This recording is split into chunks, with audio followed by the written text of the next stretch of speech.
after that. Yes, Peter, her form prior to Saturday's run has been absolutely terrific, and she's got plenty of class, this filly too, so you can't discard her in the Oaks. Number 2 is Northwood Plume, trained by Lee Friedman, who has a very strong hand in this race.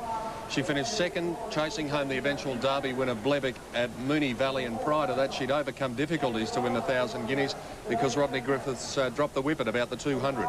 Yes, Peter, she's drawn barrier 15 today, so that might make it a little bit difficult for her, but she has got a lot of class about her. She's always there. She tries her heart out, so if you've backed her, she'll give you a good run for your money. You can see the jockeys being introduced to the crowd now prior to the running of the Crown Oaks, and they'll be getting to the connections of the horses very shortly to get the last-minute instructions as we continue to go through the chances. And number 3 is Euphoria. Jim Cassidy is the rider. She ran on very strongly on Saturday behind Dream of the Dance in the Wakeful Stakes, and I know you're keen about her, Jen. Yes, I am, Peter, and I do like the look of her in the mounting yard here. She's nice and relaxed. You can see her walking around there. Drawn nicely in barrier 2. I think she'll get a nice run, and I think she'll run out the distance very well. Riding change here aboard number 4, Marathon. David Taggart takes the ride, replacing Rodney Griffiths. So D. Taggart, the rider for number 4, Marathon. And her effort here on Saturday in the Wakeful was pretty good when 4th. Well, it wasn't bad, Pete. She led and she faded just towards the line. I'm a little bit worried about whether or not she's going to get the 2,500 metres here, but she's fairly honest. One that I think will get the trip, Jen, is number 5, Captiva. She gives every indication that she'll be running on at the end when the others may be feeling the pinch. She finished second behind Dream of the Dance on Saturday in the Wakeful, but of course meets her 3 kilos better at the weight scale today, and prior to that she'd run a place in the Manifold, a place in the 1,000 guineas, and they're normally the 3 lead-up races. Yes, on Saturday she sat midfield and she fought on very well.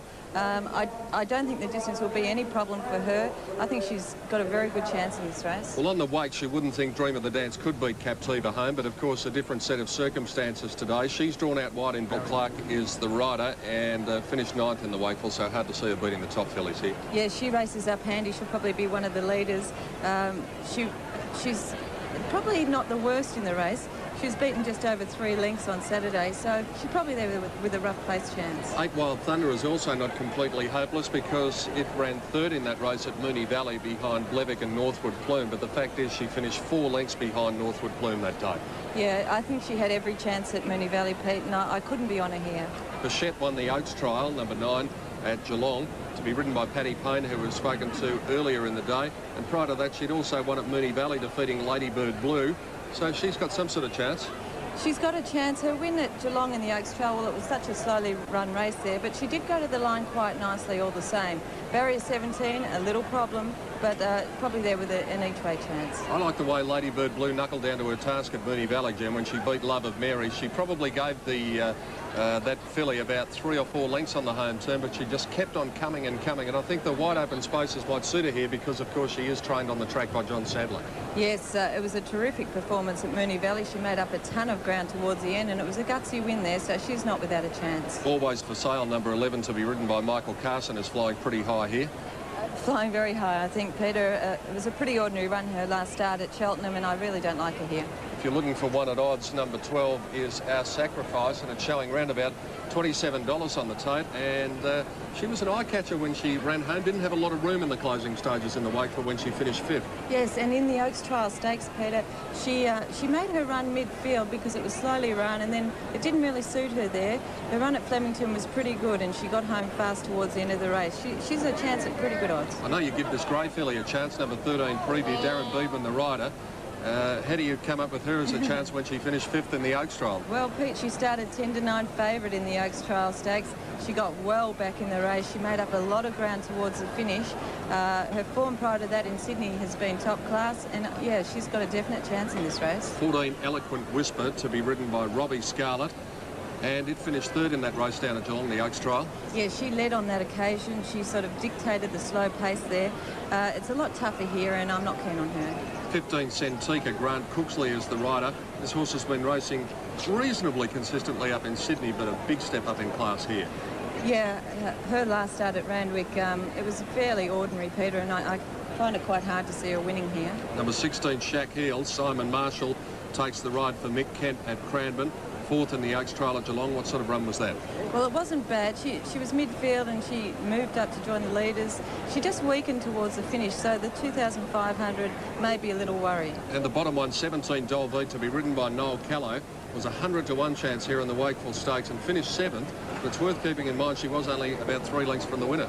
That's true, but I thought she had every chance to run down the winners there, but no, I couldn't be on Dolbeat here. Jen, traditionally the Oaks... Pete with Danarani $7.90, Northwood Plume $5, Euphoria $7.60, Marathon $23, Captiva $5.20, $14.80 for Dream of the Dance, Talaga $47.60, Wild Thunder $11.60, Bichette $14.10, Ladybird Blue $12.10, Always for Sale $73, Our Sacrifice $27, Preview $17, Eloquent Whisper $94, Centika $158, Shaquille $57, and Dolbeat is showing $137.90 for the win. So Northwood Plume just favourite from the stablemate Captiva. There's 20 cents the difference between the two. Terry Kennedy, what's it like in that very pretty-looking betting ring? I can tell you I've never been so comfortable in a betting ring in all my life. It might be a little bit of drizzle, but the temperature is certainly rising here, and the feathers are certainly set to fly. Two of my new friends here, Erica on my left and Lisa. Now, Erica, you've got a tip for the Oaks. Definitely. Number 2, Northwood Plume. Northwood Plume's your tip, and Lisa? Yes, Northwood Plume also. I like Damien Oliver. I think he's done very well this season, and I just know he's a winner. There's a lot of people sticking with Erica and Lisa down here, and no wonder why. And even their selections are pretty good. Danarani is well in the market here. It's about 2 points shorter in the ring than he is on the tote. Northwood Plume, it's battling it out with favouritism at the moment, just under each way odds. There's been some very good money for it. Euphoria also about $7.60 on the tote. It's about the same in the ring. And Captiva, well, $5 on the tote. It's about the same in the ring. A very good betting race, Pete. And I'll just have to go and take a big breath and relax again.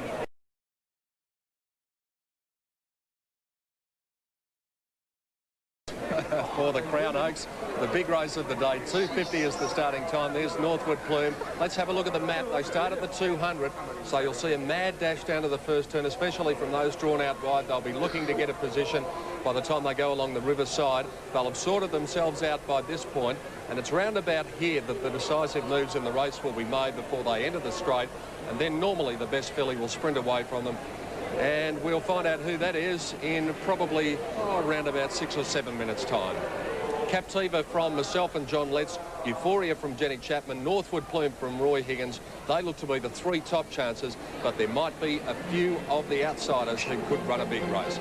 We'll see when we return after this break with the running of the Crown Casino Oaks Stakes from Flemington.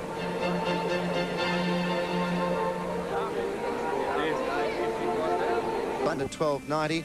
Bichette number 9 is at around the $15 mark. And given some sort of a chance, Ladybird Blue $13.20, Preview $14.30, Dolbeat the outcome. Ready to go, light is on. And they're off and racing. Dolbeat a little sluggish out, so too as Always for Sale, and Shaquille is dragged in behind them early. Eloquent Whisper is looking for the early lead and probably will get there too, with Euphoria driving up with Marathon, Dream of the Dance. Preview, Danarani's going to settle in about 7th placing with Northwood Plume around it, but still wide. Then Captiva, Wild Thunder, Ladybird Blue, Our Sacrifice, Bichette, Always for Sale, Centika, Talaga, Shaquille and Dolbeat. 2,000 metres to go and Eloquent Whisper in control. Leads a length and a half, Marathon and Dream of the Dance, and Northwood Plume is striding up 3 wide, but you'll have to go forward. Then Euphoria 5th on the inside of Preview. Danarani on the outside of Wild Thunder, 2 lengths to Captiva. Then Ladybird Blue, Bichette next on the outside of Our Sacrifice, and then came Always for Sale. 1 away then to Talaga, followed by Centika, Dolbeat and Shaquille last of all. 1,600 metres to travel. Eloquent Whisper in front of the Crown Oaks, a length and a half to Northwood Plume, and Bichette sliding forward out 3 wide. Then Marathon 4th, Dream of the Dance was 5th, and Wild Thunder 6th the inside.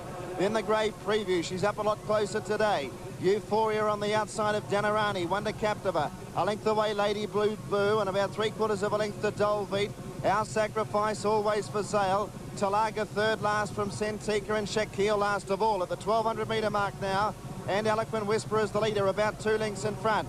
Bichette was 2nd and a half a length to Marathon. Preview 4th, 3/4 to Northwood Plume. They were followed down on the inside by Wild Thunder. Dream of the Dance outside it, then Danarani, Euphoria. Ladybird Blue got up on the inside of Captiva, Dolbeat 3 wide, and then Always for Sale. Our Sacrifice next, and then Talaga, Centika and Shaquille last of all. At the 800-metre point, the long shot in front, Eloquent Whisper, leads about 3 lengths now to Bichette. Then Preview in third place, and Euphoria taking off with Dream of the Dance, and now the runs are coming. Followed by Northwood Plume, Preview, Captiva and Dolbeat to the outside. 500 metres to go, it's Eloquent Whisper in front of Bichette. Northwood Plume runs into it with Euphoria and also Captiva on the outside. 400 to go and Northwood Plume took the lead. Euphoria out after it, then Wild Thunder, Captiva down the outside. Inside the 300, Northwood Plume kicked away. Euphoria can't go on. Wild Thunder, Captiva battling on. Northwood Plume in front for Damien Oliver. She's 2 lengths clear of Wild Thunder. Then came Captiva. Northwood Plume in front. Wild Thunder, they won't get to her. And Northwood Plume, a very pretty ride, Damien Oliver, and a very classy filly. Northwood Plume wins the Oaks, selected a half to Wild Thunder. Captiva in third, Janarani fourth. And over suspicion, she didn't have a lot of luck because she got to the post okay. Always for Sale next to then Shaquille, followed by Talaga, Ladybird Blue, Marathon, Eloquent Whisper, Bichette, followed by Our Sacrifice, Dolbeat, Centika, Dream of the Dance, and Euphoria's run second last, looked a big chance in the turn, didn't go on with it, and Preview was a distant last. Well, Dan, he's the leading jockey in Victoria, and in his students of form, if you'll have a look at this race, he drew out wide, he let us stride up early, he was 3 and 4 wide, so he didn't hesitate to take it at the 2,000 metres to let us stride up, then he got cover. There's a bit of trouble at the 1,700, a horse, Dan Rani was racing a bit ungenerously, dropped back on Captiva. Damien just waited and got a beautiful run through, and there's a happy Lee Freeman. 2, 8 and 5, Lee's first Oaks winner. That AAMI Vars form has stood up very strongly this week, and Lee would be wrapped with the result. First and third, and they're very famous colours indeed as well, Peter Donegan. Yes, they are, Dan, and Lee's just been congratulated by John Hawkes. Well, when you've got a combination of a very good filly, a very good rider and a very good trainer, you're going to be hard to beat, aren't you? Get a bit of luck, you'll be right. It was another brilliant ride. He was parked out there 3 wide from the 15 gate and just took the option to go up. Yeah, well, I said to him I wanted him to be in the first 3 or 4 all the way, because I knew that these fillies going over the trip for the first time would probably all be wanting to hold up and see if they could get the trip.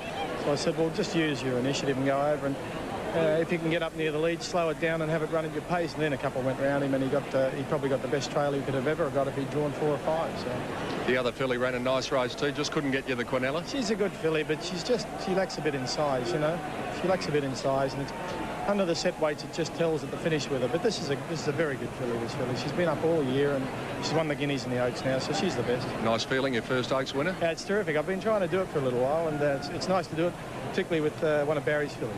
Good on you, Lee Freeman, the winning trainer. Let's go out to the track now, and here is Johnny Letts with that great jockey, Damien Oliver. Damien Oliver, another one, Damien, and your first Oaks. Yeah, thanks, John. Great thrill. You know, she's a pretty classy filly. Damien, you drew 15 and you elected to go forward and give you a nice run throughout the race. Was you always confident? Yeah, you know, they always go slow in this race for some reason. They go hard to the corner and then pull up, so I didn't panic around the first turn. I was a little bit wide, but I knew once I got in, I'd be right. Yeah, and once you let her out, say 400 from home, she just exploded, didn't she? Yeah, she did. You know, the form stood up through Blevick, and, you know, she's been a class filly all through the spring. Yeah, she has been, Damien, and congratulations, and I hope that it's just not your last Oaks, but I don't think it will be, and congratulations on a great ride. Yeah, thanks, John. It was a marvellous ride by Damien Oliver. He couldn't make the weight in the previous event, and there you can see he is battling an injury at the moment. Tendinitis in his right wrist, and it's been heavily strapped all week, and no doubt the young man is in pain. But this 22-year-old who came over from Perth and found the going hard when he first came to Melbourne has now proven himself to be the premier jockey in this nation. He took the option. He's a thinking man in the race, and it's paid dividends because Northwood Plume returns to scale now as the Oaks winner of 1994.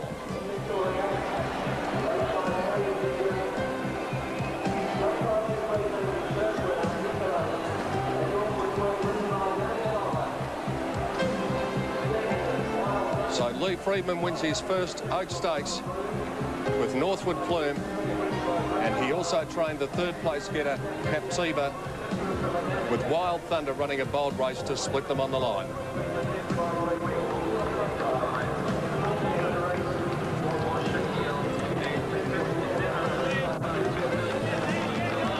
And as Northwood Plume comes back now, what a story for Barry and Midge Griffiths. They've had some marvellous racehorses. Those very colours carried to victory in the 1989 Melbourne Cup. by Terrific. And now an Oaks victory as Damien Oliver returns now, doffing the cap to the crowd, and no doubt not feeling too much pain in that injured wrist.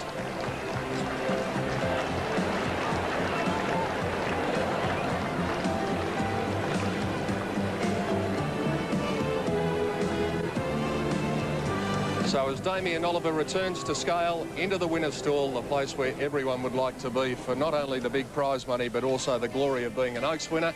Dan, here are the tote figures on race 5. Northwood Plume, Peter, she started favourite certainly on the tote, $4.70 and $2 even. Wild Thunder, $3.40 for the place. Captive at $2 even. If you've got the Quinella, the dividend is quite good, $45 even. And the running double will pay $114.80. Placings were 2, 8 and 5. Fourth in number 16, which was Shaquille. She's still a maiden. You don't think she will be for too long. Danarani, there might be a hard luck story there. She ran 5th. And Always for Sale has run...